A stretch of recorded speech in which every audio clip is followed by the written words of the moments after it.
Let's see. I am so excited. Oh my gosh. My studio is a mess. And I'm so excited to be here with you guys. Um, Good morning. Today is day number 1 of my 30-day mini-series of Live at 11. And my name is Crispina French, and I am a textile recycling artist. I'm a teacher. I'm an environmental activist, and I am so excited to have you guys here with me today.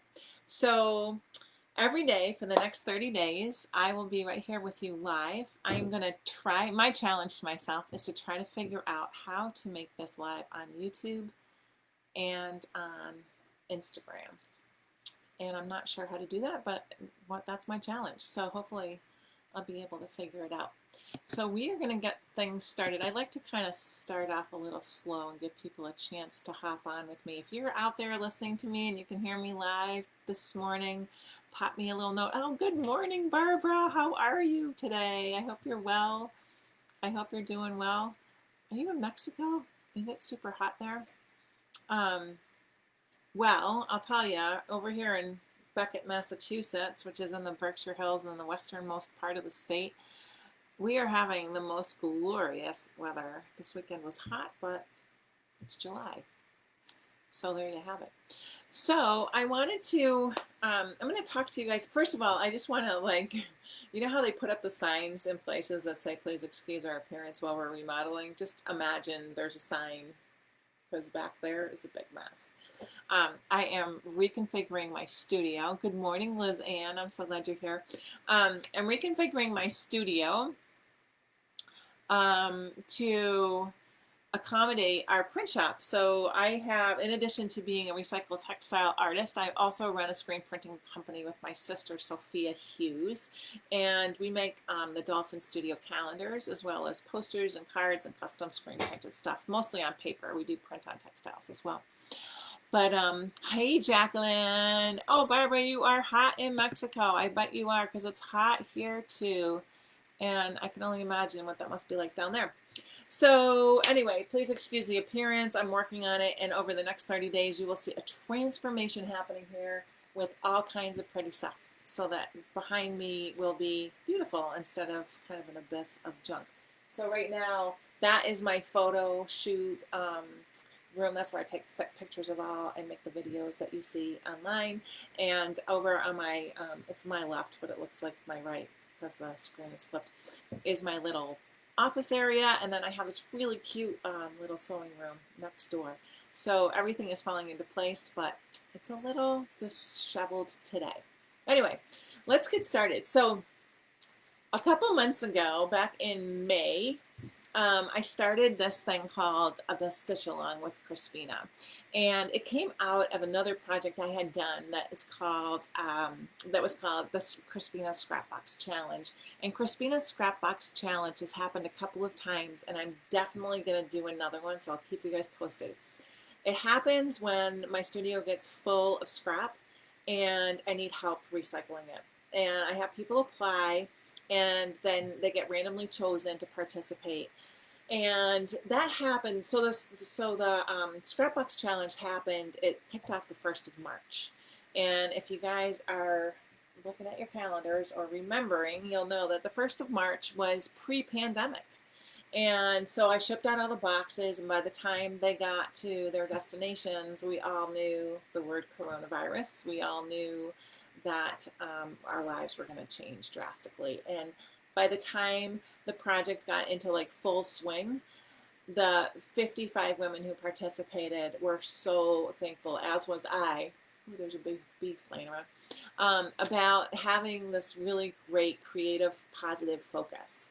And that project went on until May. It was almost, 2 solid months of really cool. It was a competition. We did all kinds of voting. We did all kinds of documentation. If you go to my blog at crispina.com/blog, you'll see, I'll put it in the comments here. And you scroll back a little bit, you'll learn more about the Scrapbox Challenge. But we're talking more about the stitch along today. And the stitch along was my answer to the desire to stay connected through creativity. So the women who participated in the Scrapbox Challenge really became like a support system, an accountability group for each other during this really super freaky time that none of us had experienced before. And so my thought was like, let's try to figure out how to keep that going, maybe on a smaller scale, maybe on a shorter, smaller, less committed kind of scale. And I came up with this idea called a stitch along. And a stitch along works in that everybody, so I sold kits, and the kits were designed to make one 7-inch square that was really lavishly embroidered and embellished with all different recycled fabrics and vintage beads and buttons. And I sold the kits. I had 32 women participate, and I did live Zoom sewing circles so that we could all work on this kits together, because I find that one of the things I hear a lot from people is that they get a new project started and they're all excited. Everybody's excited about this new project, and then a couple days into it, they get sidetracked, and that's the end of the new project. And 3 years later, you find the new project in a bag somewhere and go, oh, that was such a cool thing, and I just dropped the ball. So in order to keep that from happening, I thought, I'm going to design a small kit. I'm going to make we ended up actually doing 4 live sewing circles so that we could all go right along sewing and get the project completed. And when the squares were completed, participants sent them back to me. And my job is now to put those beautiful, like mind-blowingly, just really lovely components together in a finished blanket that will be sold, auctioned actually from my website to the highest bidder. And all the proceeds, all the profit from that sale will be donated to the Elizabeth Freeman Center, which is the local domestic violence shelter in Pittsfield, Massachusetts. So today, I'm really excited to unveil an in-progress display of the blanket that I'm working on, and it's amazing. So I'm going to tell you a little bit more about it, but let me just pull it out here. So I have it right here. It's, like I said, it's in progress. So here is where it is so far. So there's a corner. There's another corner. So on this side, there's going to be this a band that will go the same color. This beautiful. It's probably hard to see, but there's this beautiful, beautiful burgundy colored. The wool, the quality of this fabric is just breathtaking. And then I have some beautiful kind of paprika colored silk velvet on order from my supplier that I'm going to wrap the edge in. And there's a few little places I want to add. So each of these, let me just highlight some of these squares that people made. So this one, it was one of just a beautiful embellishment. So all the components you can kind of see are similar. So there's like the big heart, the smaller heart, the little embroidery in the middle. This one's got some vintage buttons and beads, some really beautiful embroidery, some little leaves. So everybody was given a kit that contained these components, and people, and you know, we went through. This one is just, I mean, they're just each one is like more glorious and beautiful than I could ever have imagined. Like just really so lovely. So each one of these squares was made by a different person. And the coolest part about, well, maybe not the coolest, but one of the cool things about it is on the back, there is a little label, and each person embroidered their name and their location. So this idea, this idea came to me from several different parts of my history. So I love quilts. I love vintage textiles. I love the history of quilting, the history of women's work in general. I just love what you can learn about the people who made the quilts just by looking at them carefully. And I'm having a little glitch coming on my end. Are you guys able to see me or hear me right now? Maybe you can pop a comment. Um, I hope that you can. I'm going to keep going. And I see, um,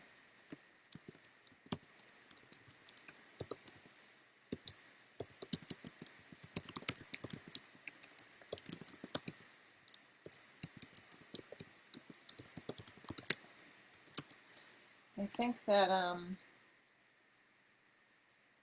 there's a little bit of a glitch going on my end. Um, Hold on, I'm not sure. If you can see me, just know that I will be right back, and stay tuned. Hold on. Hey guys. Hey guys. Lucy. I'm on a Zoom call and I just lost service. I don't know if you guys are using an internet connection, but if you're okay, thanks.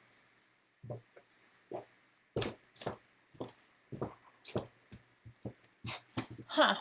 All right. So anyway, here I am. I'm not sure if you guys are able to see me.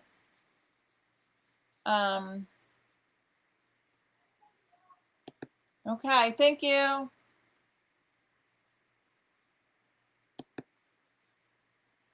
Okay, so I'm not sure what's going on.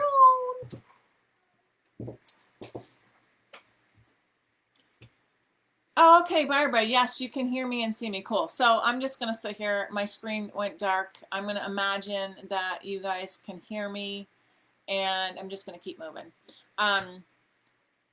Very frustrating. I'm sorry. So anyway, the Stitch Along came to me from a couple of different parts of my history, and I was just talking about antique quilts. And how a lot of times the women who quilted the quilts, who actually did like the quilting of the layers together, the back, the front, and the batting in between, actually left a mark of theirs on the quilt. Sometimes they embroidered their names, sometimes they had like a little trademark, sometimes it was like a group, a guild, you know, that they would be credited at. A time, you know, when they were finished with the quilt. So I thought the idea of putting people's names on the back of the blanket was a super important part of it, and especially because this blanket is going to be sold to you know, to support the women's shelter, and I feel like victims of domestic violence are generally women. They're not always women, and I certainly don't want to exclude anyone who might need help. But I feel like it's really important for women to support each other. And I think in our culture, and certainly since, you know, I was born in 65, so as a 54-year-old woman, I feel like there's been parts of my history where women are kind of set up to compete with each other rather than to support each other. And, you know, the whole kind of, you know, people thinking, oh, they're not thin enough or blonde enough or tan enough or whatever it is. And rather than feeling like a competitive spirit, I feel like women especially, and I'm sure men as well, thrive in an environment where they feel supported and nurtured and held up by their friends and peers. So that is kind of the modus operandi of this project. And I sent an email out to all the women, the people that participated were just such lovely people. And I got some really lovely testimonials back, which I'm putting together and will be posting on my blog to share this project with a lot more people. The blanket should be complete within the next week, and it will be, like I said, it's going to be auctioned off from my website. So I'm not exactly sure how that's going to work, because all the technology behind the scenes is a little mind-boggling, but we're figuring it out. And I feel like it's going to be pretty awesome. So any help that you can give us with pointing people in the direction of the blanket, the more people who see it, of course, the more money we'll be able to raise for the Elizabeth Freeman Center. So if you have questions, thank you everybody for for letting me know that I am actually visible to the wild world out there. Right now, you guys, I'm staring at a black screen on my computer that says, I'm sorry. It says, sorry, we're having trouble playing this video. So I'm not sure, I guess just for me, but everybody else seems to be able to get it. And oh, Carolyn, thanks. I'm so glad that you like the blanket. Um, yeah. Um, oh, good. And Reed, you're here. I showed your square. This is Reed's square. She's from Texas. We had women from literally all over the country. There was a woman there's a couple Canadians and a woman from the UK who participated. And the really exciting thing is that everybody loved this project. And once we get the auction underway, I'm going to start planning my next stitch along because I feel like it's a really great opportunity to collaborate and to have a fun focus. The actual stitching part we had consolidated down into about 2.5 weeks. So if it sounds like something that you might be interested in, you can either, well, actually the best way to do it is hop over to my website, and on my website, if you go up to the top right hand corner, you'll see a little menu icon. If you click on that icon and then scroll down to where it says Stitch Along, you can add your name to my email list and I'll send you information about the next Stitch Along that's going to be coming together. It should be ready to go kind of, I'm thinking mid-August. I think, Roselle, you are so funny.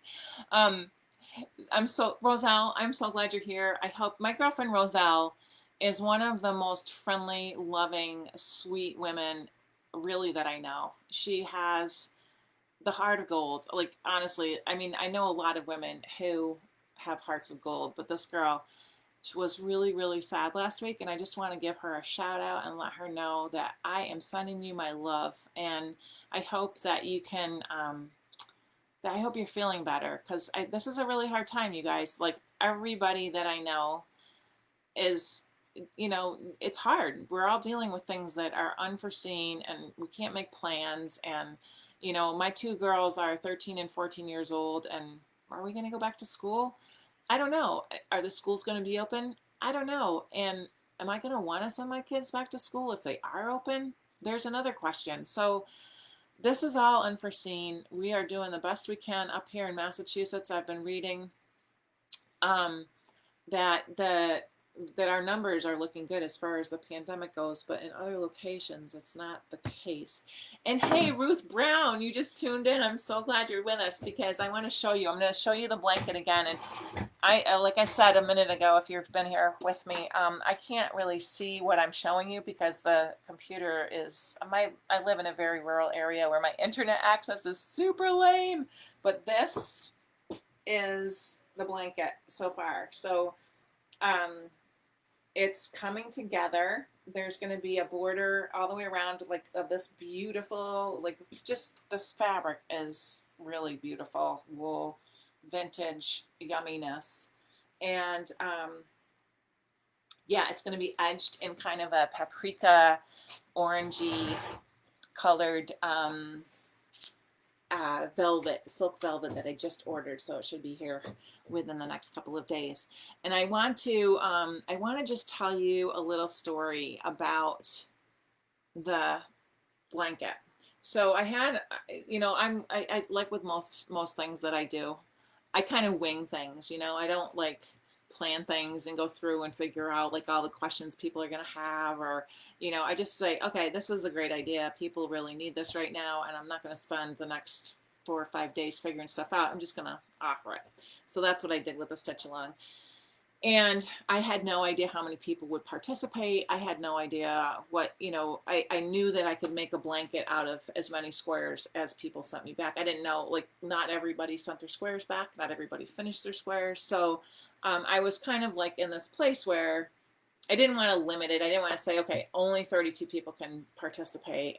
And I didn't want to say, you know, I have to have 32 people participate if I didn't get that many. So it turned out that I had 30 squares returned to me, I think. Actually, I'm not exactly sure, but at any rate, there was a couple squares that I had made that were samples when I was teaching, and I used those in the blanket. And with those 2 squares, I had exactly the right number of squares to do the layout that I chose.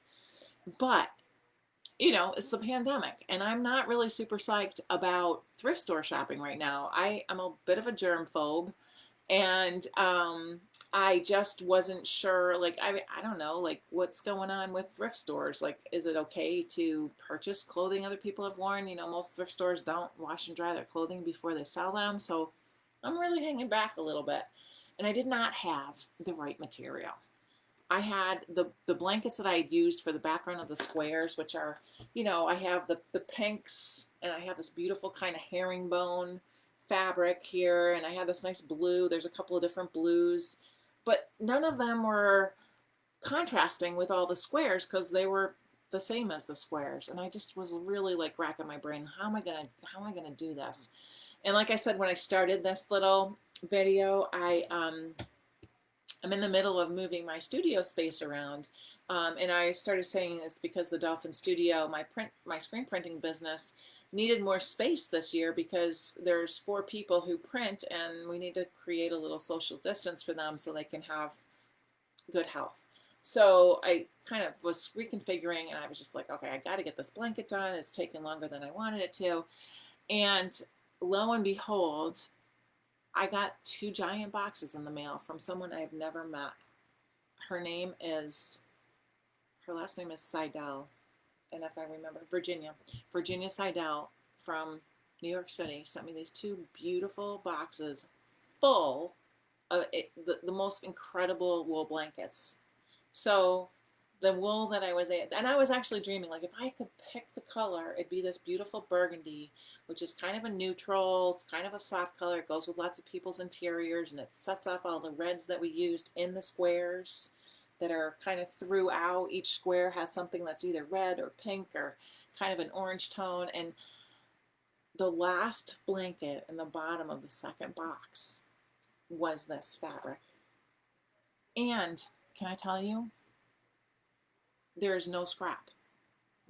Every single square inch of that blanket got used for this blanket, and it's exactly as much as I needed, and there's not a single, I'm sorry, there is a single piece of scrap, and I wish I had it sitting on my table with me. It's a strip that's 20 inches long by 1/2 inch wide.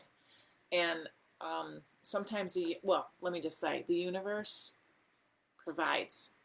So when you think that, you know, oh my gosh, what am I going to do? Just kind of let it go and let it float out there into the universe, and just ask for what you need. And 9 times out of 10, it's right where you need it to be. So with that said, let me see who's here. Oh, Ruth Brown, Carolyn, how are you, sweetheart? Joan, how are you? So good to see you too. I wish I could see you. You know, this format doesn't allow for that, but, okay, Roselle's in the comments, you guys. If you guys have a second, throw her a heart. She's a girlfriend for years and years. And Catherine, how are you? And Christine, I'm so glad you're here. Linda, Reed, and Lizanne. Oh, this is great. Barbara. So I'll be back tomorrow. And Malia, I always think I say your name wrong. I have to look at it. Malia. It's Malia. Malia in California. I'm so glad you're here. I really think we need to get you in on the next Stitch Along, my friend. Another Catherine and Jacqueline. Thank you so much to everybody who took time out of their day today to join me. And tomorrow I will be back. We are going to be talking about scissors tomorrow, and all the different kinds of scissors, and what are the best types of scissors to use for what kind of making that you're doing. So 11 o'clock tomorrow morning. Tune in. Tell your friends. If you have friends who might be interested in the subject matter, it'd be great to meet some new folks and welcome you back. And I hope you have a really lovely Monday. Have a great day.